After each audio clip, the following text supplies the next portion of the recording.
Hi everyone! It is Wednesday, September 14th, 2016, and this is episode 87 of Serenova Crafts. I'm your host, Jessica. I can be found as Serenova on Ravelry and Twitter, and as Serenova Crafts on Instagram. You can find the show notes for today's episode on my blog or in the Ravelry group. Links down below if you're watching on YouTube. If you are a new viewer, thank you very much for checking me out. If you're a returning viewer, thank you very much.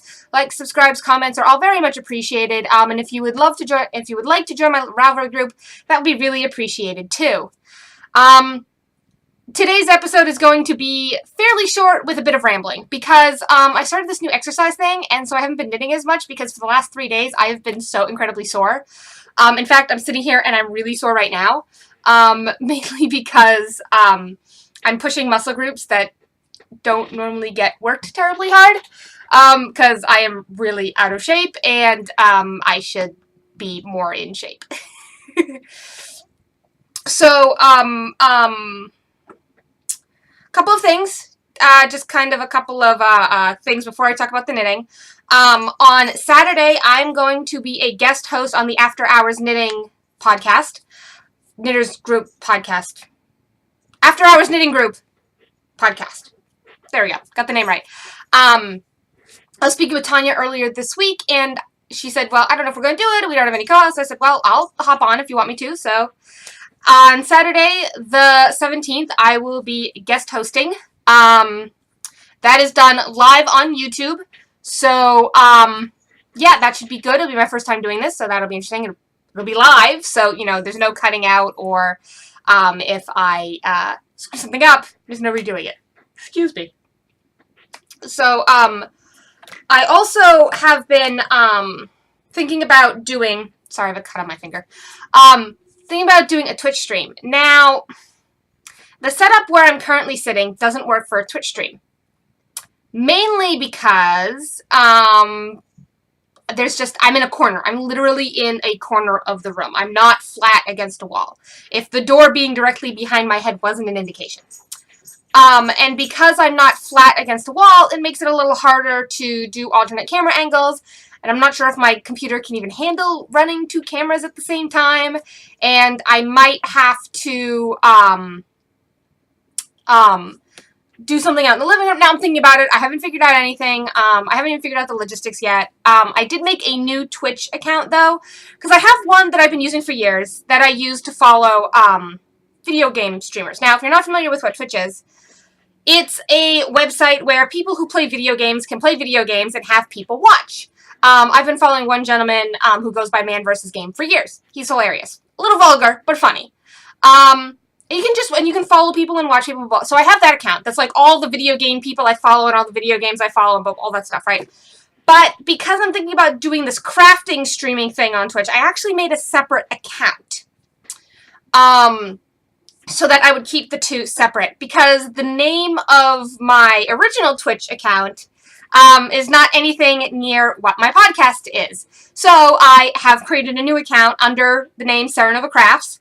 And that will be my crafting thing when I finally figure out what I'm doing. So there's that. Also, I've been doing some more reading, which has taken away some knitting time. I did, for last week for book club, had to read The Immortal Life of Henrietta Lacks. I haven't finished it yet, but it was a very fascinating book. And I never did get around to reading Stiff, hold it up right, Stiff, which is The Curious Life of Human Cadavers, for August, because I kind of just fell behind and didn't get to it. Plus, I didn't even go, so. And then I went to the library last week, and I'm the kind of person who you shouldn't leave me alone in the library, because I come home with a bunch of books. So this is one of the ones I got. Of course, it's covered in cellophane, so it's hard to read. It's The History and Uncertain Future of Handwriting. It's all about,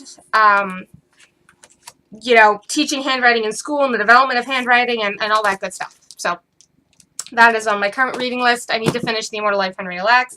And then the other day, I just finished the second book. Excuse me, I'm trying not to burp. I finished the second book in the Miss Peregrine's series, which starts with Miss Peregrine's Home for Peculiar Children, which is a movie that is coming out soon. I believe it's either out or is coming out, or I saw the trailer while the Olympics were on, so it's either out or is coming out. And my opinion is that this book series is one book that got chopped into 3, and I'm really annoyed. Now, it's not bad per se, but the fact that I have to read 3 books to basically get the plot of 1 book, I'm just like, really? Really? Really? How many times can I say really without you getting annoyed? You know, and, like, I get it sometimes when you split a book, because, like, The Lord of the Rings, for example, that got split into 3 by the publisher, but that was because nobody would have read a book that was 1,000 pages in the 50s. You know, like, it wasn't going to sell. Wasn't going to make money, right? So that's fine. But, like, this book would have been, like, 500 pages if you put all 3 together. So I'm just like, no. I'm not buying it, you know? And at this point, I'm going to read the 3rd book just so I know how the story ends. Because the end of the 1st book cuts you right off at the end. And you're like, what the hell's going on? What's happening? What? You didn't wrap anything up. You didn't answer any questions. What is going on, right? 2nd book, exactly the same thing. I'm like, we have had maybe like 3 plot developments, and none of them answered anything. So I'm just really annoyed right now because I'd rather just sit down with 1 thick book and get it all at once than have to wait for 3. And especially because I'm on the wait list for the 3rd book from the library, so I'm just like, you know. So anyways, in other jobby news, I have an interview this afternoon. It's just a temporary thing, really. I'm not looking for this to be permanent employment, but, you know, putting gas in the tank is good. So, it's at Tivana, so wish me luck. I'm hoping to get this recorded and uploaded before that happens. So now I will go on to the knitting, I guess, at 7 minutes in. And I just got a text message, so I'm just going to check that real quick, because I don't know if it could be someone or something that is important. It's just Kevin saying good luck with my interview this afternoon. I'm also trying to get this recorded before the timer goes off, saying the washer is done, because I have laundry in too. Fun morning! So I'm going to start off with my stone cutter, which I have done like 3 rows on, and I'm in the middle of a row, so, you know, this is going to be fun to hold up. So there you go. There it is. Nothing much has changed. Because I've been working on something else that I will show you in a moment. So that's where I was, that's where I am. Yeah, been like 4 rows. I think I'm on the 4th row. So that's not going too well. I did get some work done on the, as I have an avalanche on the desk here, the design socks, which you can't see anything yet because I'm still in the setup rows, but I'm working on it. Yay! It's a little bit bigger than last week. That's a marker so that I remember stuff for what I'm doing. And then the big thing I've been working on, give myself some slack here, is my crochet granny, which I'm actually very close to being done. I was hoping to have this as a faux for today, but it might be a faux for Saturday.